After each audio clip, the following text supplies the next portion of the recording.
SSRIs, right? They Mhm. it's not addictive due to the semantics of the word, but it No, is you no. like it you Dependency. makes you Yeah. dependent and Yeah. you like getting off SSRIs is horrible. Yeah. So not only do they break you, then they make you dependent and then they give you a drug that's like a repeat customer.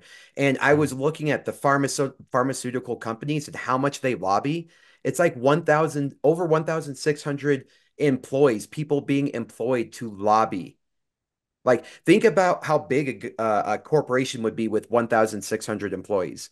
Yeah. That's just their lobbying Mm. like department. That's insane. And right behind That's them are nuts. insurance companies, food companies. It all makes sense that Hmm. they make the laws. It makes sense that they're the only ones allowed to write prescriptions. It makes sense that 20 years have gone by, and this is still the best intervention method for the people who gave up their life and security for our country. Mm. It's insane to me. And so I wanted to ask you then, how does this happen with the brain? So for what I looked up, because you talked to me about the mitochondria, I really want you to talk about that. Hmm. But before, like, can we go like macroscopic and talk about, okay, when you're in places or in situations of prolonged stress, it causes your amygdala, right, to send stress signals to the hypothalamus, which releases your fight or flight chemicals. And therefore, a signal gets sent to your hippocampus to remember what caused that for the future. And the more prolonged stress you go through without at the same time being able to replenish the nutrients or the energy or however you want to look at that with things like BDNF, what happens is your amygdala becomes swollen and your hippocampus becomes like uh I Atrophy. guess like atrophy. There's a word that's yeah. Look at the brain doctor. Mhm. No, exactly. But yeah, and so what I see here is it's so it one is that the process is that what we're kind of looking at? Um, it almost certainly that's going to be, a major factor. It's hard to say exactly what causes all of these things. Because you can go look on a more macroscopic level, look at the areas of the brain like the hippocampus, and when we see atrophy in the hippocampus, this is strongly related to things like depression, but also memory and other sorts of issues. And BDNF specifically stimulates the hippocampus as well. So very important for that. This is why exercise is actually good for your memory, is because it upregulates BDNF. Getting out in the sun, getting UV light in your eyes, on your retina, stimulates BDNF as well. Proper food and nutrition do as well. So all those things definitely, and looking at things from a macroscopic level, you can certainly see those changes. But then what's going on the microscopic level, like you mentioned, mitochondria. Mitochondria, run the cells. They're called organelles, so they're just the organs in the cell. And so they're running around doing things. So the mitochondria are they're called the powerhouses of the cell because they generate ATP, which is the cellular currency of the body. But they don't just sit there pumping out ATP. They physically move in the internal cytoskeleton of the cell and move up and down and go to this surface area and give energy to this little machine on the surface that shoots out a whole bunch of neurotransmitters or sends a signal down a neuron or tells it to do its job in some other way. So the mitochondria are the ones running around doing things. And when they start breaking down and slowing down and not having enough of them, then those processes start to go by the wayside. And when you're talking about neurons and your neurons not firing properly, then you're talking about your brain not working properly. And so you're going to get dysfunction. I don't think that, thinking about, when you think about sort of depression, I think it's more that your brain and your body is telling you, it's just like there's something wrong. There's something wrong with this. There's like this isn't working properly. There's some harm being done, and that's being manifested as like depression and then schizophrenia is a much more profound version of that, where you're actually hearing and seeing things that aren't there because you can't interpret reality because your neurons aren't registering the information coming in properly, which is pretty wild. And So a big part of that has to do with the internal functions of the cell. So mitochondria. So if the mitochondria are broken and destroyed and they can't carry about these processes properly, you're going to get dysfunction in your brain. Going on ketogenic diets has been shown to increase the amount of mitochondria you have and the increase the efficacy of those mitochondria because they turn over and recycle old damaged mitochondria just by having low insulin. If you have low insulin chronically as a well low as in normal, then you're constantly turning over these mitochondria, you're constantly turning over these older cells called autophagy, but you don't have to fast, you don't have to starve yourself for that. That's a normal housekeeping process. Is just you will be turning over these cells and these organelles normally. It's when your blood sugar goes up and your insulin goes up that insulin blocks autophagy. If insulin goes up too high, you can't access your fat stores. If insulin goes up too high, you can't turn over your old cells and your old mitochondria because it stops those actions. So, like I said, insulin is a very important molecule. I stress this in sort of all of my talks. It's extremely important, extremely busy. And so when you get your insulin down to normal levels with a ketogenic diet, like a carnivore diet, and you're not pulling in all these other toxins that screw things up, you can go through autophagy, you can replace and recycle and upregulate your mitochondria as well. But then also you're getting the benefits of a carnivore diet on top of a ketogenic diet is there are all sorts of neurotoxic chemicals that affect your brain and your brain chemistry that now you're getting rid of. And I've seen so many people improve on a ketogenic diet, but some of them really have to go to a full carnivore diet, meat and water only, before they really see full resolution of their Yeah. symptoms. Hey everyone, really happy to announce a new sponsor for the show and for everybody down in Australia, Stockman Steaks, who are delivering high quality grass fed and finished pasture raised beef and other meats, flash frozen and vacuum sealed to your door, something that I've been enjoying a lot of myself recently as well. They also have a great range of specialty items such as high fat keto mince and carnivore beef and organs mince with liver, kidneys, and beef heart as well. So use code CHAFEE today for a free order of beef mince or another specialty gift along with your order at stockmansteaks.com.au, and I'll see you over there. Thanks, guys. I would say I was that person because Mm, every single step I made me better significantly. And it's hard to admit this, and I never admitted this even to my wife, but I was the closest thing I could relate to it was like schizophrenic. mm, Like there'd be certain times where I would hear like either like just horrible music or like mm. muffled talking or it's just weird things. And that is completely gone. Thank goodness. And I was like, I was scared to tell somebody because like they're gonna put me in a psych house and Yeah. I don't know all the things, but I used to freak out because of that. Completely gone now. And so yeah, I that kind of makes sense with everything you're saying. Uh my question when you were talking about that is you said there's like toxins that go in the brain. I think I've heard you say that the brain becomes insulin resistant, right? And then Mhm. ketones are the only thing that can cross the blood-brain barrier. Uh in terms of getting nutrients to the brain, it is can you kind of like explain that relationship between because I try to explain that uh dementia, Alzheimer's, they are calling like type 3 diabetes in like kind of a informal sense, right? But could this PTSD, because and this is why I'm asking this question. I believe that humans are badass. I believe that the Mhm. human species was the most alpha, badass, awesome people on the planet. And they're meant to handle traumas. I've like watched, these shows where like other animals like go through a life-threatening scenario and they're like half bleeding and then like they just move on to grazing again. And it's like uh humans had to have been the same way. There's Yeah. no way that like one bad thing happens and then we go out. Everything was trying to kill us. Like the environment was trying to kill us. The sun was trying to kill us. The water was trying to, like everything. And those are our ancestors, our genetics. Just getting a meal, just reproducing, just learning something new was life threatening and would probably cause our generation complete trauma just living one day as one of our ancestors. There's no way that the trauma we're dealing with puts us out for the rest of our life. One of the statistics I was going to say earlier is that out of the 8,000 veterans that commit suicide a year, 5,000 of them, over 5,000 of them, are at the ages 50 years or older, which is the Mm, opposite trend that we see from World War I and World War II vets who had a peak of PTSD and suicidality, and then they got better over time. We're mm, seeing the exact opposite, which tells me that it's chronic.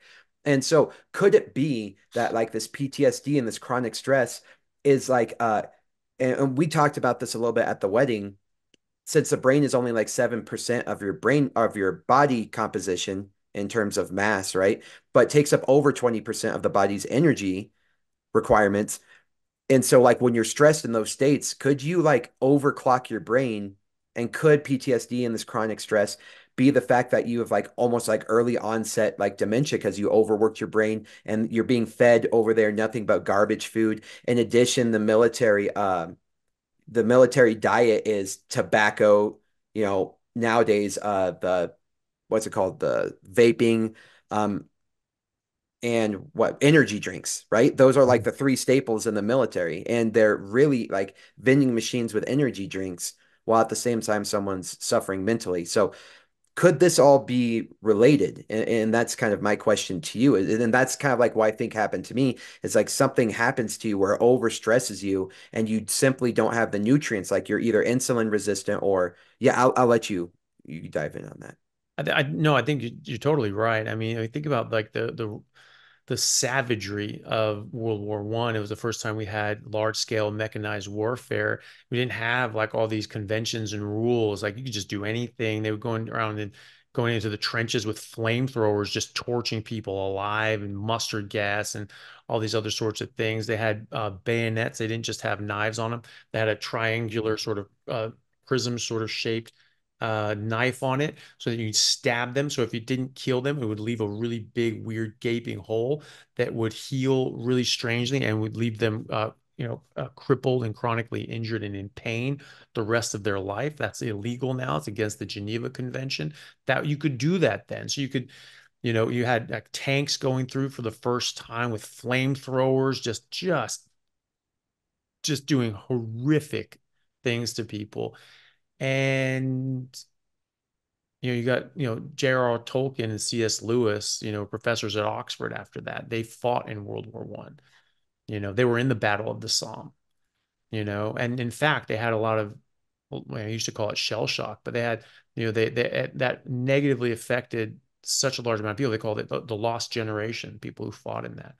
And then you had, the World War II generation as well. Like you said, there's just a different relationship between that PTSD, that shock of like just seeing the savagery of war and all these horrible things, and then coming back and trying to, reintroduce yourself into just the normal society. Um, they got better.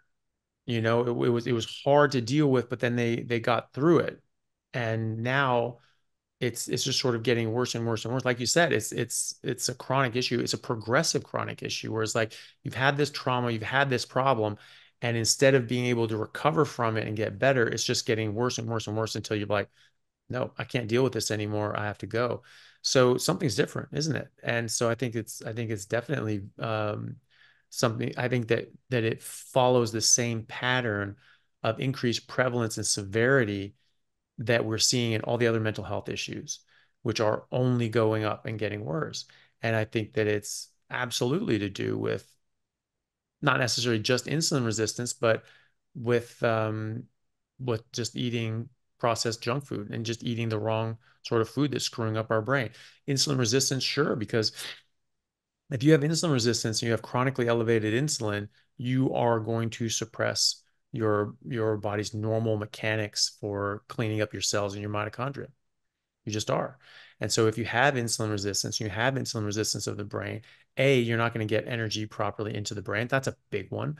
And long before you get Alzheimer's, because Alzheimer's, you're getting this atrophying of the brain too. You can actually see this on MRI. And technically, you can't really diagnose this until you see it on autopsy or you take a biopsy or something like that. But those sorts of tangles that they've associated with or said were causative of Alzheimer's. That study actually has been shown to be fraudulent. There's so much bullshit in medicine and academia. And just in the last couple of years, they found that the people that made that paper that said that Alzheimer's was caused by these protein tangles in the neurons, that they basically doctored their evidence and their study to make it look like that, so that they could publish a profound study and make their names and get tenure if they didn't have it already. And so it's fraud. But you get this shrinkage of the brain. You can see that on MRI. You get this atrophying of the brain. And so, that's an end stage insulin deficiency or insulin resistant sort of things. So Hmm. long before that, long before you've damaged the brain and you know, kept it from its required sort of nutrients and energy for long enough that it starts to atrophy and shrink, you're going to get dysfunction. And you're going to the actual functionality of the brain is not going to be able to work. Well, it's not going to be able to work properly because you're not getting enough energy to the brain. You're also not going to get enough fats and nutrients to the brain. Your brain is made out of fat and cholesterol. It's supposed to run on ketones, and it's made up of fat and cholesterol too. So if you're not getting all this fat, you're taking a bunch of medications that destroy your cholesterol metabolism. That's not going to be good for your nervous system. There are endless studies that in the peer-reviewed literature discussing how vital cholesterol metabolism in the brain is. The brain makes cholesterol. It's so important for the brain to have it because your brain's made out of cholesterol, that it makes its own cholesterol, and that if you disrupt the normal cholesterol metabolism of the brain, this causes very serious neurological dysfunction. Hmm. And yet we're doing everything we can to cause metabolic dysfunction of our cholesterol metabolism. So, I mean, it's going to be multifactorial, but I've seen more and more evidence of things like PTSD responding to ketogenic diets in general. And in particular, the studies on ketogenic diets, by and large, the most successful ones that show the best results are ones that are actually ketogenic, because something says low carb and there's like, yeah, they eat, under 150 carbs a day. And it's just like, that's not low carb. Sorry. That's certainly not ketogenic. And, and, uh, and then, so the lower the amount of carbs, under 20, under 10, zero, they get successively better and more successful. And the ones that specify, eating animal fats and meat, those are the ones that do best. I mean, there are some animal studies that show that, like, oh, well, there's some ketogenic diet, shortened telomeres or something like that. That was a rat study that came out recently. And it's like, oh, and they're definitely in ketosis. We checked their ketones, and the fat we used was Crisco. Okay, so fine. So you gave them engine lubricant, and you're blaming the ketogenic diet on this. I mean, like, I'm sorry, I have some thoughts. So the studies that show the best outcomes are actually ketogenic and eat fatty meat. So being in ketosis is really important. Getting the ketones in the brain, ketones can reconstitute into fatty acids, rebuild the structures of the brain. Two-thirds of your brain, including the cortex, is optimally and preferentially runs on ketones. If you have enough ketones and you have enough glucose, your brain will only run on the ketones. Unless you start dropping the ketones, then you start filling up the gaps on glucose. Hey guys, just want to take a second to thank our sponsor, Carnivore Bar. I don't promote many products because honestly, all you need to be healthy is to just eat meat. For those times that you're out hiking, road tripping, or stuck at work and you want a nutritious snack that is just meat, fat, and salt if you want it, the Carnivore Bar is a great option. So I like this product not because it's just pure meat, but also because I want the carnivore market to thrive as well. And the more we support meat-only products, the more meat-only products there will be available in the mainstream. So if this sounds like something you'd like to get behind, check it out using my discount code Anthony to get 10% off, which also applies to subscriptions, giving you 25% off total. All right, thanks guys. So Real both those quick, things. when you say cortex, do you mean neocortex, like the outer layer of the Yeah, brain? yeah, Okay, sounds good. yeah. So the Sorry, most outward part, yeah. So okay. the major outer lobes that we use to think and Make us human, right? It's like our separation for to make us human. yeah, give us our rational thought, things like, or sometimes Okay, sounds irrational good. thought. Yeah, yeah. Okay. So Sorry, I just had to make sure because okay, sorry. Yeah. Yeah. Carry on. Sorry, I didn't mean to interrupt. I just No, wanted to no. know what that cortex was. Yeah. Yeah. Neocortex. Yeah. The outer layer, the two-thirds of the outer portion of the brain, Okay. is optimally runs and preferentially runs on ketones. And but not only that, you need these essential nutrients. You need DHA and EPA. You don't just need omega 3s. That's the thing that bugs the hell out of me, is that people say, well, you need omega 3s, so get some flaxseed. No, you don't need just generic omega 3s for your brain. You need specific omega 3s. You need DHA and EPA. That's like saying, well, you just need liquids. Liquids, any liquids are fine, because you need water, and water is a liquid. Therefore, you just need liquids. Okay, so vodka and gasoline are fine then. That's what you need. Just anything liquid is fine. Of course not. You need specific liquids. You need specific omega 3s. You need DHA, you need EPA for your brain. 20% of your brain is DHA. And so if you're not getting this from your diet, and we don't really make it very well ourselves, you're going to have a deficiency. And so your brain's not going to work properly. You don't have enough, fat soluble vitamins that come with the animal fats that exclusively exist in animal fats, like D3 and K2. You're not going to be able to function properly. Getting up B12. B12 only exists in dietarily in meat. And especially red meat.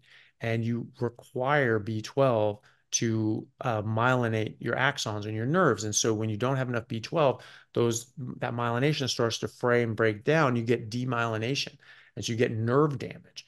And there's a study out of Oxford in 2008 that showed that people under a certain level of B12, it was like around 330 picomoles per liter, and down after 5 years, they did annual MRI studies, and they found that their brain shrank by 5% volume.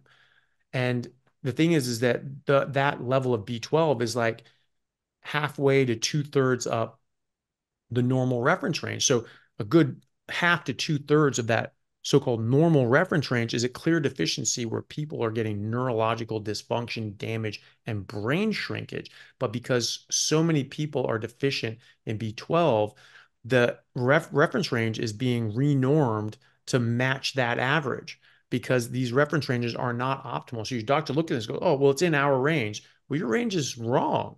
Your range is an average. You're treating that as an optimal range. That's what they treat it. As long as it's in our range, oh, that's what we got to do. So you're saying that's optimal. That's the best you can do.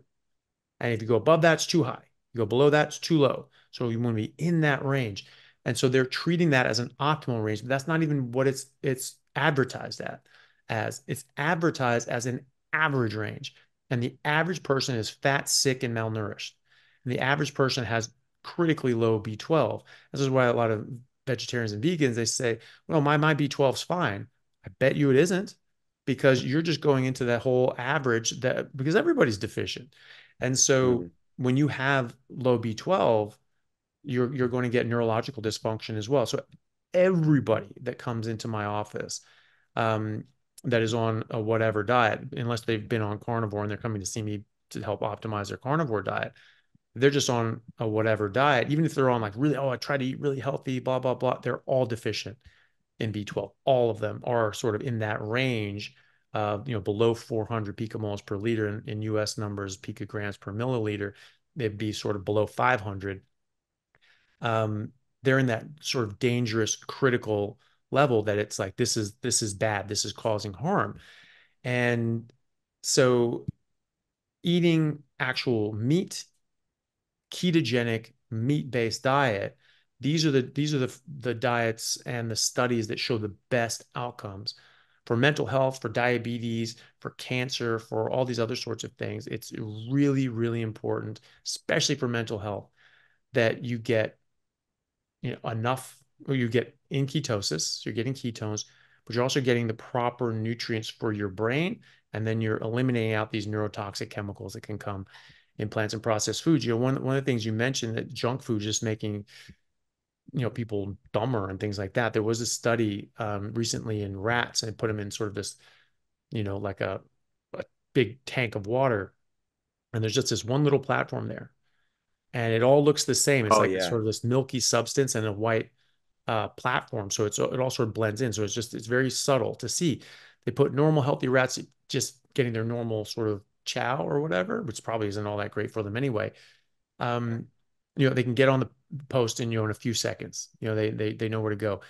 Then they give the rats the equivalent of like, just junk food, processed food, with all like the seed oils and processed carbs and things like that, and sugars, right?